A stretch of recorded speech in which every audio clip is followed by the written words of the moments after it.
ഗുരുബ്രഹ്മാ ഗുരുർവിഷ്ണു ഗുരുർദേവോ മഹേശ്വര ഗുരു സാക്ഷാത് പരബ്രഹ്മ തസ്മൈ ശ്രീ ഗുരവേ നമഃ.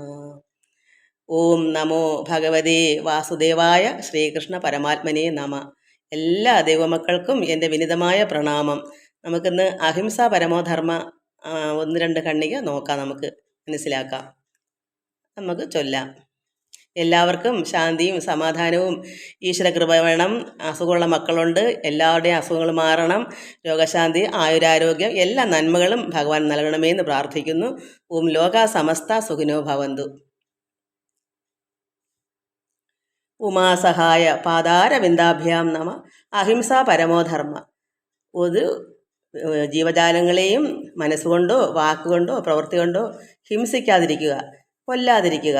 മനസ്സുകൊണ്ട് ചിന്തിക്കുന്നത് പോലും പാപമാണ്, അതും ഹിംസ എന്ന് പറയാം. വാക്കുകൊണ്ട് പറയുന്നതും ഹിംസയാ, പ്രവൃത്തി കൊണ്ട് ചെയ്യുന്നതും. അതായത് നമ്മൾ പ്രവൃത്തി ഒന്നിനെ ഉപദ്രവിക്കുന്നതോ കൊല്ലുന്നതോ ഇതെല്ലാം ഹിംസയാ. അതിനാണ് അഹിംസ പരമോധർമ്മ. നമ്മുടെ ധർമ്മം എപ്പോഴും അഹിംസയായിരിക്കണം. അതാണ് ഒരു ഭക്തന് എല്ലാവർക്കും വേണ്ടുന്നത്. പ്രത്യേകിച്ച് ഭക്തമക്കൾക്ക് വേണ്ടിയാണല്ലോ ഇതിപ്പോൾ ഞാൻ ചൊല്ലുന്നത്. ഇതെല്ലാം നമ്മൾ ഒരു ഭക്തൻ മനസ്സിലാക്കിയിരിക്കണം. മുന്നോട്ട് പോകണമെങ്കിൽ ഇതെല്ലാം അറിയണ്ടേ. അതുകൊണ്ടാണ് വന്ദിച്ചു സൽഗുരുപാദത്തെയും വന്ദിച്ചു സിദ്ധ സമൂഹത്തെയും വന്ദിച്ചു ചൊല്ലുന്നേൻ ഈശനെയും ജ്ഞാനം വന്നിടാൻ വേണ്ടിയൻ ജ്ഞാനപ്പെണ്ണേ. നമുക്ക് ജ്ഞാനം കിട്ടാനാണ്, അറിവുണ്ടാകാനാണ്. ഈശ്വരൻ അറിവാകുന്നു. ഈ അറിവ് ആത്മീയമായ അറിവിനെ പറ്റിയാണ് പറയാ. ഈ ലൗകികമായ അറിവല്ല. ഈശ്വരനിലേക്ക് ലയിക്കാൻ, ചേരാൻ, ഒരു യോഗിയായി തീരാൻ, എപ്പോഴും പരമാത്മാവിൽ നമുക്ക് ആനന്ദം കണ്ടെത്തുക. അതിന് വേണ്ടുന്നതാണ് ഈ അഹിംസ പരമോധർമ്മ. ഇതെല്ലാം നമ്മൾ മനസ്സിലാക്കി അതിൽ കൂടെ പ്രവൃത്തിയിൽ കൂടെ കൊണ്ടുവന്നാൽ മാത്രമേ, പഠിച്ചിട്ട് കാര്യമില്ല, അത് പ്രവൃത്തിയിൽ കൂടെ തന്നെ കൊണ്ടുവന്നാലേ നമുക്ക് ആ ഈശ്വരജ്ഞാനം, ആ ഭഗവാന്റെ കൃപ നമ്മളിലേക്ക് ഒഴുകി വരത്തുള്ളൂ. എല്ലാം കൊണ്ട് നമ്മളൊരു ദൈവ പൈതലായി മാറും. ഇതെല്ലാം പഠിച്ചും അത് മനസ്സിലാക്കി പ്രവൃത്തിയിൽ കൊണ്ടുവന്നാലേ ഈശ്വരൻ്റെ കുട്ടിയായി നമ്മൾ മാറും. ആനന്ദമാണ് ഭഗവാൻ. ഈശ്വരൻ ആനന്ദമാണെങ്കിൽ നമ്മളും ആ ആനന്ദം അനുഭവിക്കുമ്പോഴാണ് നമ്മളൊരു ആനന്ദക്കുട്ടിയാകുന്നത്. ഈശ്വരൻ, അതായത് പിതാവായ ദൈവം, പിതാവും മാതാവും ഏകമാണല്ലോ, പരബ്രഹ്മമാണല്ലോ. അപ്പോൾ ആ പിതാവായ മാതാവിൻ്റെ പ്രകൃതി പുരുഷ, രണ്ടൂടെ ചേരുന്ന ആ പിതാവിൻ്റെ സന്തതികളാകുമ്പോൾ നമ്മളും അതുപോലെ തന്നെ ആനന്ദം അനുഭവിക്കുന്ന ഒരു കുട്ടിയായി തീരുമ്പോഴാണ് നമുക്കൊരു ദൈവ പൈതൽ എന്ന് പറയാൻ പറ്റൂ. അല്ലെങ്കിൽ നമ്മൾ ഈ ലോക ജീവിതത്തിൽ തന്നെ കഴിയുകയാണെങ്കിൽ ഒരിക്കലും ദൈവ പൈതലാകുന്നില്ല. അവിദ്യയുള്ള ഈ ലോകം അവിദ്യയാണ്. അതിൽ നിന്ന് മറികടക്കണമെങ്കിൽ ജ്ഞാനം, ഈ ആത്മീയ ജ്ഞാനം നമ്മുടെ ഉള്ളിൽ വന്നെങ്കിൽ മാത്രമേ നമുക്ക് ആ ആത്മീയമായ അറിവ് കിട്ടത്തുള്ളൂ. അതിലാണ് ഈശ്വരനെ അറിയാൻ കഴിയുള്ളൂ. ഈ ലോക അറിവിനകത്ത് ഈശ്വരനെ അറിയാൻ പറ്റുകയില്ല. രാത്രിയും പകലും പോലെയാണ് ഇത്. ഒരു നാണയം എടുത്താൽ അതിൻ്റെ രണ്ട് വശങ്ങൾ പോലെയാണ്. ഒരു വശം ആത്മീയവും ഒരു വശം ലൗകികവുമാണ്. അപ്പം നമുക്ക് ആത്മീയമാണെങ്കിൽ അതിൻ്റേതായ അറിവ് വേണം. എല്ലാവർക്കും നമസ്കാരം. നമുക്കിനി അത് ചൊല്ലാം. കഴിഞ്ഞ പ്രാവശ്യം നമ്മൾ പറഞ്ഞതിൻ്റെ ബാക്കി. നമ്മൾ കഴിഞ്ഞ പ്രാവശ്യം മനസ്സിലാക്കിയത് 13 കള്ളന്മാർ നമ്മുടെ ഉള്ളിലുണ്ട്. അതാണ് നമ്മുടെ ചിത്തമായിരിക്കുന്ന ഗുഹയ്ക്കകത്ത്. അതായത് കാമക്രോധാദികളായ 13 കള്ളൻ. ക്രോധമാണ് അതിൽ ഏറ്റവും വലുത്. അപ്പോൾ അങ്ങനെയുള്ളതെല്ലാം നമുക്ക് ഒഴിഞ്ഞു പോകണമെങ്കിൽ നമുക്ക് ആത്മീയമായ അറിവ് വന്നാൽ മാത്രമേ അത് ഒഴുകിപ്പോകുള്ളൂ. അപ്പോൾ യോഗാഗ്നി ഉണ്ട്. എപ്പോഴും ധ്യാനിച്ച് അതിൽ ലയിച്ച് വരുമ്പോൾ മറ്റേ തനിയേ പോകും. അതാണ് യോഗമാകുന്ന അഗ്നി എന്ന് പറയാം. അല്ലാതെ സാധാരണ നമ്മൾ അടുപ്പ് കത്തിക്കുന്ന തീ അഗ്നി അല്ല. ഈ അഗ്നി എന്ന് വെച്ചാൽ യോഗിയായി, അപ്പോൾ ഈശ്വരനിൽ ലയിച്ച് വരുമ്പോഴാണ് ആ സ്നേഹവും ആ ഭക്തിയും പരമാത്മാവോട് അടുക്കുന്ന അതാണ് യോഗം. അത് അഗ്നി പോലെയാണ്. അപ്പോൾ തനിയേ നമ്മുടെ ഉള്ളിലിരിക്കുന്ന സർവ്വ മാലിന്യങ്ങളും ഒഴുകിപ്പോകും, നശിച്ചു പോകും. അല്ലെങ്കിൽ അഗ്നി കൊണ്ട് കത്തിച്ചാമ്പലാകുന്നത് പോലെ എന്ന് പറയുന്നത് അതുകൊണ്ടാണ്. ഒട്ടും അവിടെ ഇരിക്കത്തില്ല, തനിയേ അതെല്ലാം പോകും. എന്നിട്ടോ ചിന്തിച്ച് അനാത്മാവായ ചിത്തനെ എന്തും ചെയ്യാൻ വിടും കൂട്ടുകാർക്ക്. അപ്പോൾ നമുക്ക് ഇങ്ങനെയുള്ള ഈ അഴുക്ക് നമ്മളെ ഇരുന്നാൽ നമുക്ക് അനാത്മാവാണ്. അത് ഈ ലോകം അനാത്മാവും പരമാത്മാവും നമ്മുടെ ഉള്ളിലിരിക്കുന്ന ആ ലോകം നിറഞ്ഞിരിക്കുന്ന ആത്മാവും അനാത്മാവും രണ്ടും രണ്ടാണ്. രാത്രിയും പകലും പോലെ. അനാത്മാവെന്ന് പറയുന്നത് ഈ ലോകത്തിലുള്ള സർവ്വതും അനാത്മാവാണ്, നശിക്കുന്നതിനെയാണ്. ഇവിടെ ഒന്നും നിലനിൽക്കത്തില്ല. നമ്മളീ കാണുന്ന പ്രപഞ്ചത്തിലുള്ള ഒന്നും നിലനിൽക്കത്തില്ല. അപ്പോൾ അതെല്ലാം അനാത്മാവാണ്. അതുകൊണ്ട് ചിന്തിച്ച് അനാത്മാവായ ചിത്തത്തിനെ എന്തും ചെയ്യുവാൻ വിടും. അപ്പോൾ ഈ അനാത്മാവിന് വേണ്ടിയിട്ടാണ് നമ്മുടെ മനസ്സ് എല്ലായിടവും ഓടിപ്പറ്റുന്നത്. അതിനെ പിടിച്ച് വധിച്ച് നമ്മുടെ ഉള്ളിലാക്കിയാൽ മാത്രമേ ഈ ആത്മാവിനെ കണ്ടെത്താൻ പറ്റൂ. അപ്പോൾ അനാത്മാവിലേക്ക് വിടാതെ ആ മനസ്സിനെ നമ്മൾ അവിടുന്ന് വധിക്കുക എന്ന് പറഞ്ഞാൽ അവിടുന്ന് പിൻവലിക്കുക. വെളിയിലോട്ട് പോകാതെ ഒരു ചിന്തയിലേക്കും വിടാതെ നമ്മളെപ്പോഴും ആത്മാവിൽ നിറഞ്ഞ് നമ്മുടെ ഉള്ളത്തിൽ തന്നെ ഇരുന്ന് ഈശ്വരനെ അറിയാനുള്ള ആ ധ്യാനത്തിലേക്ക് മുഴുകിയിരിക്കാൻ വേണ്ടിയാണ്, ആത്മാവിൽ ചേരാനാണ്, അനാത്മാവിലേക്ക് പോകരുതെന്ന് ഈ ലോക ചിന്തയിലേക്ക് വിടാതെ. അതിനാണ് വധിക്കുക എന്ന് പറയുന്നത്. അല്ലാതെ അതിനെ വധിച്ചങ്ങ് കൊല്ലുന്നതല്ല എൻ്റെ അർത്ഥം. പിടിച്ചു നിർത്തി കെട്ടി നമ്മളെ ഉള്ളിലാക്കി ഈശ്വരനെ ലയിക്കാനുള്ളൊരു മാർഗത്തിനെയാണ് അത് പറയുന്നത്. അപ്പോൾ ഈ പുറമേയുള്ള യാതൊരു ആഗ്രഹത്തിലേക്കും വിടത്തില്ല. ഇന്ദ്രിയങ്ങളുടെ പുറകെ മനസ്സ് പോകാതിരിക്കാനാണ് മനസ്സിനെ പിൻവലിക്കുക, ഇന്ദ്രിയങ്ങളെല്ലാം അടക്കുക എന്ന് പറയുന്നത്. നമ്മൾ ഇന്ദ്രിയങ്ങളെ അടക്കില്ലെങ്കിൽ നമ്മൾ എപ്പോഴും ചിന്ത ഈ ലോകത്തിലേക്ക് പോകും, അനാത്മാവിലേക്ക് പോകും. എനിക്ക് അത് വേണം, എനിക്ക് ഇന്നത് പോകണം, അങ്ങനെ ഓരോരോ ചിന്തകളിലേക്ക് പോകും. അതിനാണ് ഇന്ദ്രിയങ്ങളെ അടക്കുക. അതൊരു ജ്ഞാനിക്ക് ഇങ്ങനെ ആയിത്തീരുമ്പോൾ മാത്രമേ നമുക്ക് മോക്ഷം പോകും. അതാണ് ഇതിൽ പറയുന്നത്, ചിത്തം ചലിക്കുകയിൽ സംസാരമായി. നമ്മുടെ മനസ്സ് ചലിക്കുന്നു. ചലിച്ചാൽ എന്താണ്? അവിടെ പോകണം, അല്ലെങ്കിൽ ഇന്നത് എടുക്കണം, ഇന്നത് കഴിക്കണം, ഇന്നത് കാണണം, ഇന്നത് കേൾക്കണം, ഇന്നിങ്ങനെ ചലിക്കുന്നതാണ്. അപ്പം മനസ്സിന് ഒരടക്കമില്ല, ശാന്തിയില്ല, സമാധാനമില്ല, അതിന് വിശ്രമമില്ല. എപ്പോഴും മനസ്സിനിങ്ങനെ അലട്ടി എന്ത് ചെയ്യണം, എന്തെടുക്കണമുള്ള ചിന്തയെ അനാത്മാവിലേക്ക്, ഈ ലോകചിന്തയിലേക്ക് പോകുന്നു. അതിനെ നമ്മൾ എന്ത് വേണം? അതിനെയാണ് നമ്മളിൽ ഉള്ളിലേക്ക് ആമ എങ്ങനെയാ തൻ്റെ തലയും കൈയും കാലും ഒക്കെ തോട്ടിനകത്ത് ഉള്ളിലേക്ക് വലിക്കുന്നത് പോലെ ഇതിനെല്ലാം പുറമേ വിടാതെ നമ്മുടെ ഉള്ളിലാക്കി ആ ഈശ്വരനിലേക്ക് ലയിക്കുക എന്നാണ്. അതുകൊണ്ട് ചിത്തം ചലിക്കുകയിൽ സംസാരമായി. സംസാരം എന്ന് പറഞ്ഞാൽ ഈ ലോകചിന്ത. ആ ചലിക്കുക എന്ന് പറഞ്ഞാൽ പലതിലേക്കും പോവുക. എന്നാൽ ചിത്തം ലയിക്കുകയിലോ മോക്ഷം, ആനന്ദം. അപ്പം മോക്ഷം എന്ന് പറയുന്നത് എന്താണ്? പരമാത്മാവിൽ സുഖം, ആനന്ദം അനുഭവിക്കുക.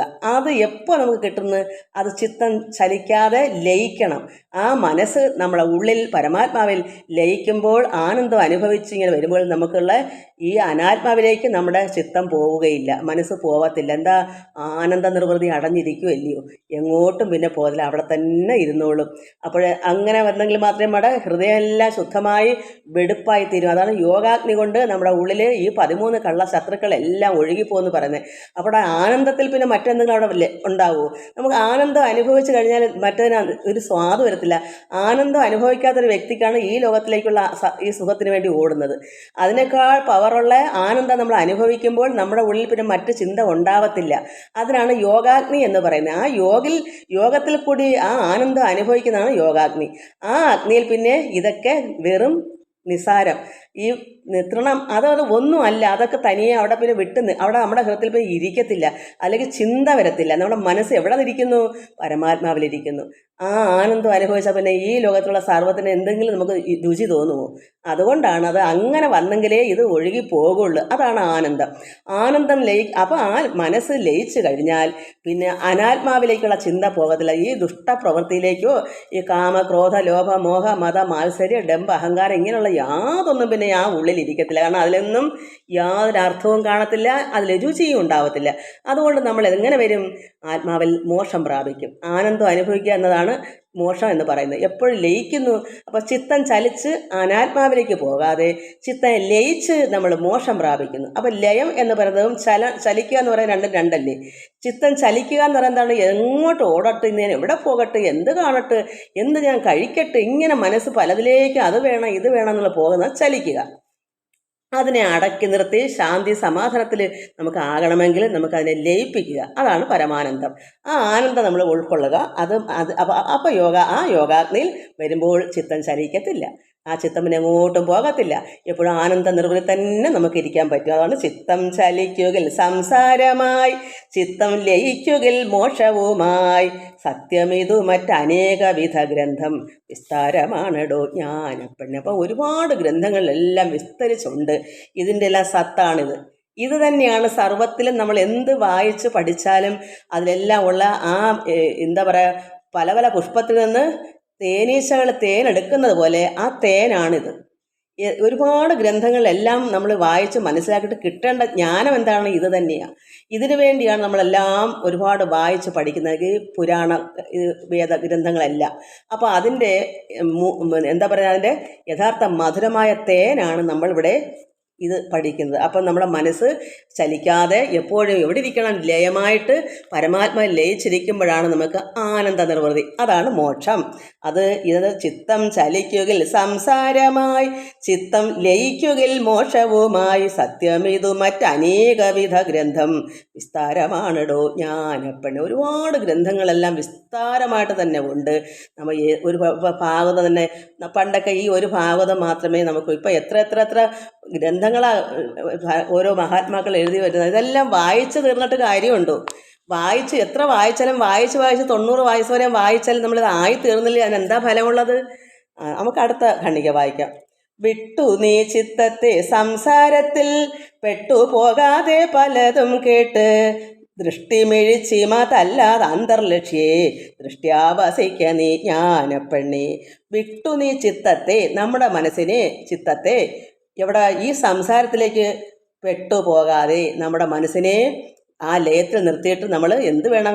ഇനി അനാത്മാവിലേക്ക്, ഈ ലോകചിന്തയിലേക്ക് വിട്ട് കളയരുത്. മനസ്സിനെ പിടിച്ച് നിർത്തിക്കോണം.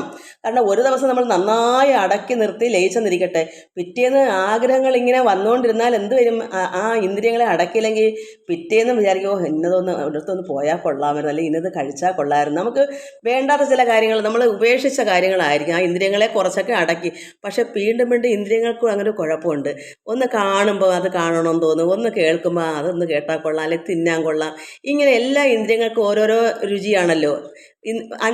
ഇന്ദ്രിയങ്ങൾ അഞ്ച് ഇന്ദ്രിയങ്ങൾക്ക് മനസ്സിനായാലും രസനായാലും രുചിയായാലും ശ്വസനായാലും അല്ലെങ്കിൽ മൂക്കുണ്ടാകുമല്ലോ. അപ്പോൾ കണ്ണ്, നേത്രേന്ദ്രിയം, ശ്രവണേന്ദ്രിയം, ഇങ്ങനെയുള്ള ഇന്ദ്രിയങ്ങൾക്കെല്ലാം ഓരോരോ രുചികളുണ്ട്. അതെല്ലാം തോന്നുമ്പോൾ നമുക്ക് അത്രത്തോളം നമ്മൾ ഇങ്ങനെ ലയം വന്നിട്ടില്ലെങ്കിൽ കൂടെ വിട്ടു പോകും. അതുകൊണ്ടാണ് ഇവിടെ പറയുന്നത്, വിട്ടു നീ ചിത്തത്തെ സംസാരത്തിൽ, ഈ ലോകത്തിൽ വിട്ട് നീ ചിത്തത്തെ സംസാരത്തിൽ പെട്ടുപോകാതെ പലതും കേട്ട്, പല കാര്യങ്ങളും പറയുമ്പോൾ ചിലരിപ്പം നമ്മൾ വന്നില്ലാതെ ധ്യാനത്തിൽ മുഴുകിയിരിക്കും. ചില സുഹൃത്തുക്കളോ ആരും വന്നിട്ട് നമുക്ക് ഇന്നപോലെ എന്തെങ്കിലും ഒരു കാര്യത്തിന് വേണ്ടി അവർ വളരെ അങ്ങ് നമ്മളെ ബ്രെയിൻ വാഷ് ചെയ്യുമെന്ന് പറയുമല്ലോ, അതുപോലെ അപ്പോൾ നമ്മളിതെല്ലാം കളഞ്ഞിട്ട് പോകും. അപ്പോൾ അതിലർത്ഥം എന്താ? നമ്മുടെ മനസ്സിനെ നമ്മൾ അടക്കിയിട്ടൊന്നും കേൾക്കുന്നില്ല, വീണ്ടും ഇങ്ങനെ ചിത്തത്തിനെ വിടുന്നുണ്ട്, പലതിലേക്കും പോകുന്നുണ്ട്. പലതും ഇങ്ങനെയാണ്. ഈ ലോകകാര്യങ്ങളുള്ളവരുടെ കൂടിയാൽ നമ്മൾ എത്രമാത്രം ഇരുന്നാലും അതിലേക്ക് ശ്രദ്ധ എങ്ങ് പോകും. എനിക്ക് വന്ന് അവരുടെ കൂടെ ഒന്നിടത്തൊക്കെ ഒന്ന് പോയി കറങ്ങാം എന്ന് ചിന്തിക്കണം. അത് പാടില്ല. നമുക്ക് ഒരു ലക്ഷ്യം എത്താൻ നമ്മൾ തീരുമാനിച്ചാൽ, അതാണ് നമുക്ക് ആവശ്യമെന്ന് കണ്ടാൽ നമുക്ക് അങ്ങനെയുള്ള കൂട്ടുകെട്ട് നിർത്തുക. നമുക്ക് ഭക്തന്മാരുടെ സംസർഗം മതി. സജ്ജന സംസർഗത്തിന് അങ്ങനെ വരത്തില്ല. എപ്പോഴും ആത്മീയം തന്നെയായിരിക്കും അവരുടെ വായിൽ നിന്ന് സുഭാഷിത നല്ല വചനങ്ങളെ കേൾക്കൂ. അതുകൊണ്ടാണ് ഒരു ഭക്തന് സജ്ജന സംസർഗം തന്നെ വേണമെന്ന് പറയുന്നത്. ഈ ലോക ചിന്തയിലേക്കുള്ള ജനങ്ങളുമായിട്ട് കൂട്ടുകെട്ടിയാൽ ഒരിക്കലും നമ്മൾ ലക്ഷ്യത്തെത്താൻ പറ്റത്തില്ല. കാരണം അവർ നമ്മളെ ഓരോ രീതിയിലും ഇന്ദ്രിയങ്ങളെ വലിച്ചുകൊണ്ട് പോകും. അവരുടെ കൂടെ കൂടിക്കഴിഞ്ഞാൽ അങ്ങനെയാണ്. അതുകൊണ്ട് അതിനെ വിട്ടു നിൽക്കണം. അതുകൊണ്ട് പറയുന്നത്, വിട്ടു നീ ചിത്തത്തെ സംസാരത്തിൽ പെട്ടുപോകാതെ പലതും കേട്ട്. പലരും വന്ന് ഇതുപോലെ പറയും. ഇപ്പം നമ്മുടെ മക്കളോ അല്ലെങ്കിൽ ഭർത്താവോ അല്ലെങ്കിൽ ഭാര്യയോ ആരായാലും പറയുമോ, നീ ഇപ്പോഴിതൊന്നും വേണ്ടെന്ന് പറയുമ്പോൾ നമ്മൾ ശരിയാന്നാ എന്നും പറഞ്ഞ് ഇങ്ങനെ മാറും. പക്ഷേ ഇത് നമ്മൾ കുട്ടിനാളിലേ എടുക്കേണ്ടതാണ്. നമ്മൾ ഇപ്പോൾ എൻ്റെ പരുവൊക്കെ ആകുമ്പോൾ ആനന്ദിക്കുക. അത് നമുക്ക് ധ്യാനവും പ്രാർത്ഥനയൊക്കെ വേണം. പക്ഷേ അന്നത്തെ വെപ്രാളം നമുക്ക് വേണ്ട. കാരണം കിട്ടിയല്ലോ. പിന്നെ അതിൻ്റെ വെപ്രാളം അതൊരു വെപ്രാളം, ഒരു ഉരുളക്കോ നിലവിളിയാണ്. അത് നമ്മൾ എത്രയോ ദിവസമാണ്, എത്ര മാസങ്ങളാണെന്നോ എനിക്ക് ഓർമ്മയില്ല ഞാൻ നിലവിളിച്ചതിൻ്റെ ഉരുണ്ടതിൻ്റെ കണക്ക്. അതെന്തിനാണെന്ന് എനിക്ക് അറിഞ്ഞുകൂടായിരുന്നു. പക്ഷേ ഈ ആനന്ദം കിട്ടാനാണെന്ന് ഞാൻ അറിയുന്നില്ല. അന്ന് എൻ്റെ ഉള്ളിലിരുന്ന് എൻ്റെ അച്ഛനാണോ എന്തോ, എനിക്ക് ആരോ എൻ്റെ ഉള്ളിലെന്ന് പ്രവർത്തിച്ചാണോ അതോ എന്നിലുള്ളതാണോ എന്ന് എനിക്ക് അറിഞ്ഞുകൂടാ.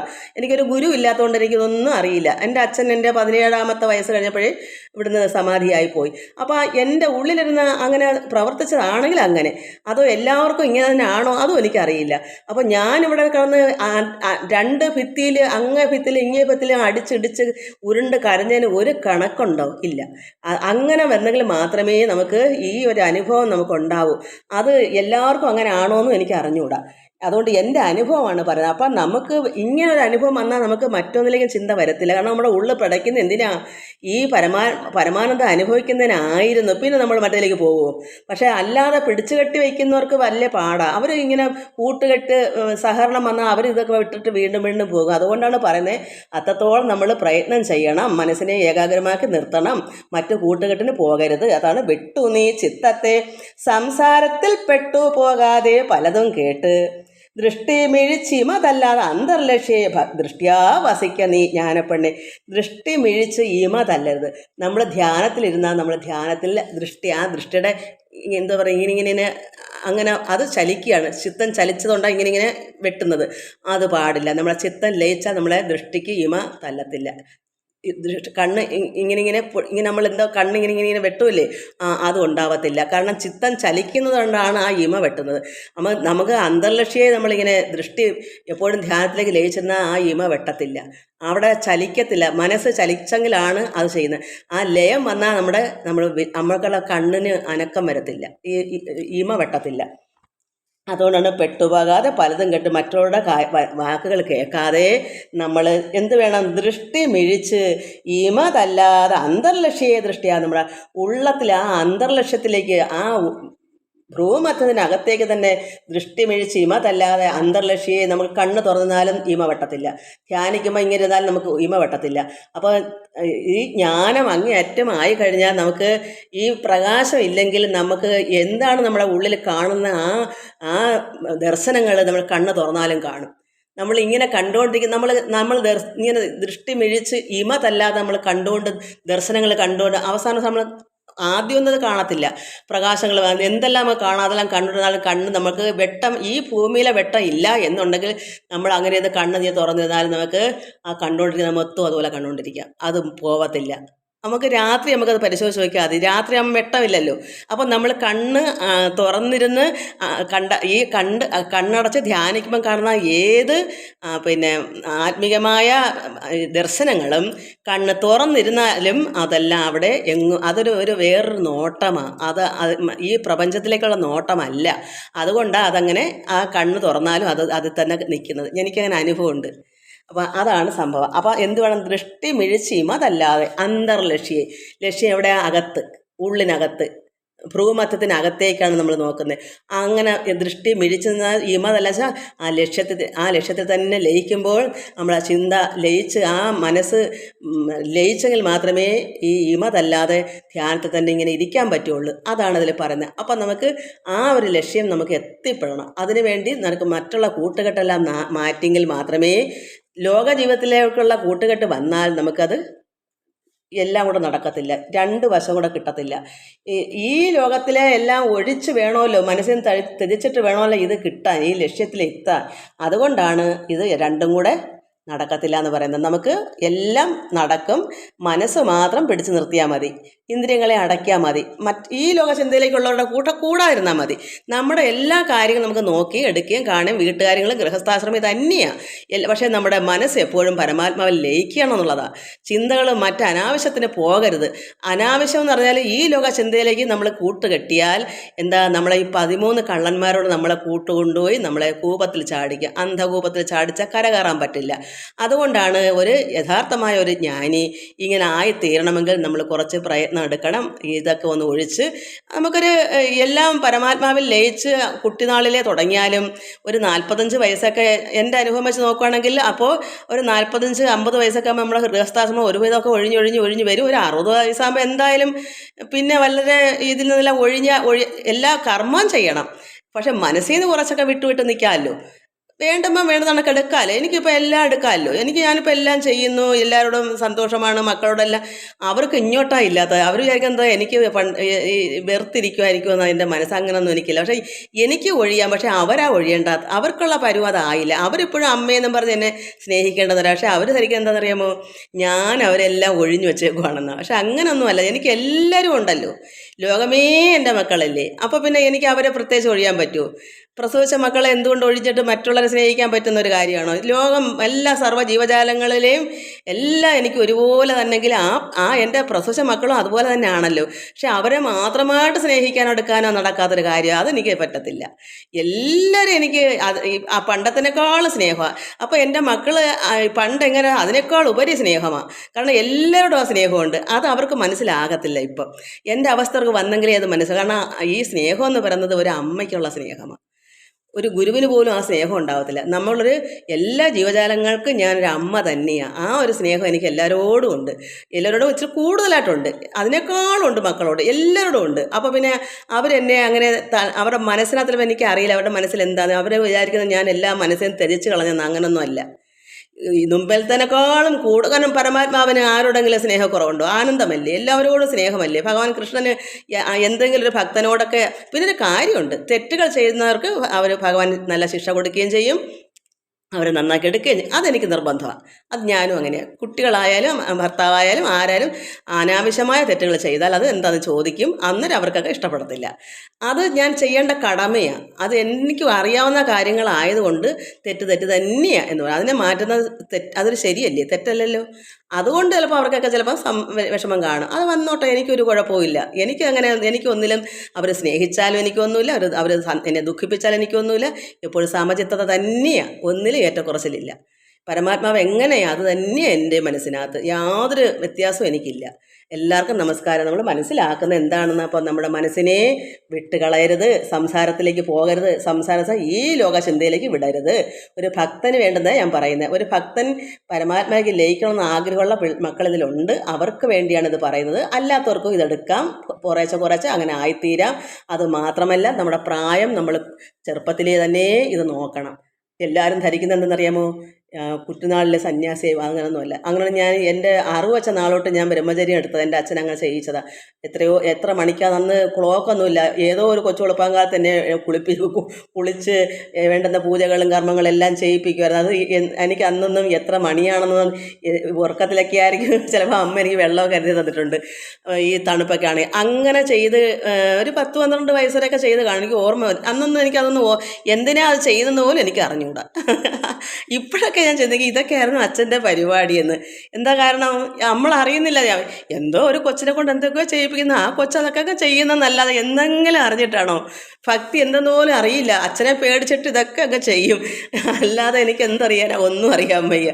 ഇപ്പം ഞാൻ വിചാരിക്കും എൻ്റെ അച്ഛൻ എനിക്ക് അന്ന് തന്ന ആ ഒരു ഗുണമാണ് എനിക്കിന്ന് ആനന്ദിക്കാനും സന്തോഷിക്കാനും മക്കളോടെല്ലാം ഇങ്ങനെ സ്നേഹിക്കാനും എല്ലാവരും ഒന്നുപോലെ കാണാനും ഈ ലോകം മൊത്തം നിറഞ്ഞിരിക്കുന്ന പരമാത്മാ ചൈതന്യമാണ് നമ്മളെല്ലാവരും ഒന്ന് അറിയാനും ആ ആനന്ദ നിർവൃതി കൊള്ളാനും.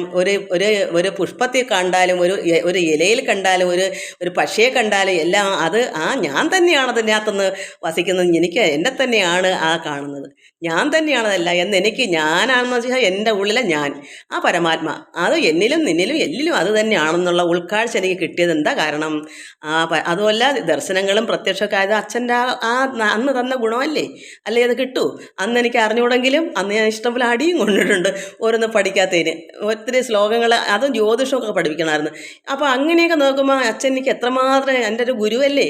അമ്മയും അച്ഛനും എനിക്ക് അമ്മയും അച്ഛനും മാത്രമല്ല, പിതാവ് ഗുരു ആവത്തില്ല ആർക്കും. ഗുരു വേറെ. പക്ഷേ എൻ്റെ അച്ഛൻ ഗുരുവും അച്ഛനുമാണ്. അതായത് ഒരു ജന്മദുഃഖത്തെ തരുന്ന താതൻ, ജന്മദുഃഖം തീർത്ത് തരുന്നവനാണ് ഗുരു. പക്ഷേ എൻ്റെ അച്ഛൻ രണ്ടുമാണ്. എനിക്ക് ജന്മവും തന്നു, എനിക്ക് ആ ജനിക്കുന്ന ദുഃഖത്തെ തീർത്തും തന്നു. അതായത് ഈ ലോകത്തിൽ ജനനത്തിന് ഇനിയും ജനിച്ച് വരണ്ടാത്ത രീതിയിലുള്ള ആ ഒരു പിന്നെ എന്താ പറയുക, ദുഃഖം തീർത്തു തരും. ഒരു ഗുരുവിനെ കൊണ്ടേ നടക്കൂ. നമുക്ക് ജന്മം ഇനി മരിച്ചിട്ട് നമ്മുടെ ദേഹം ഇപ്പം നശിച്ചാലും വീണ്ടും ഒരു ജനനം എടുക്കാതിരിക്കാനാണ് ഗുരുവിൻ്റെ ഉപദേശം. അത് രണ്ടും എൻ്റെ അച്ഛന് തന്നു. അച്ഛൻ എനിക്ക് ജനനവും തന്ന് അത് ജന്മവും തന്ന് ഇനി ജനിക്കാതിരിക്കാനുള്ള ആ മരുന്നാകുന്ന ആ ഗുരു ഉപദേശവും തന്നു. അത് രണ്ടും എല്ലാവർക്കും കിട്ടത്തില്ല. യഥാർത്ഥ ഒരു ഗുരുവിനെ കൊണ്ടേ അത് കിട്ടത്തുള്ളൂ. അപ്പോൾ എൻ്റെ അച്ഛൻ അത് രണ്ടും കൂടെ ഉള്ള ആളായിരുന്നു. അതുകൊണ്ടാണ് ഞാൻ ഇന്ന് ഈ പരമാനന്ദം അനുഭവിക്കുന്നത്. അതുകൊണ്ട് എല്ലാ മക്കളും അങ്ങനെ കുറച്ചെങ്കിലും എടുത്ത് അങ്ങനെ ആകണമെന്നാണ് ഞാൻ മനസ്സിലാക്കുന്നത്. എല്ലാവർക്കും നമസ്കാരം. ഹരി ഓം ഹരി ഓം ഹരി ഓം.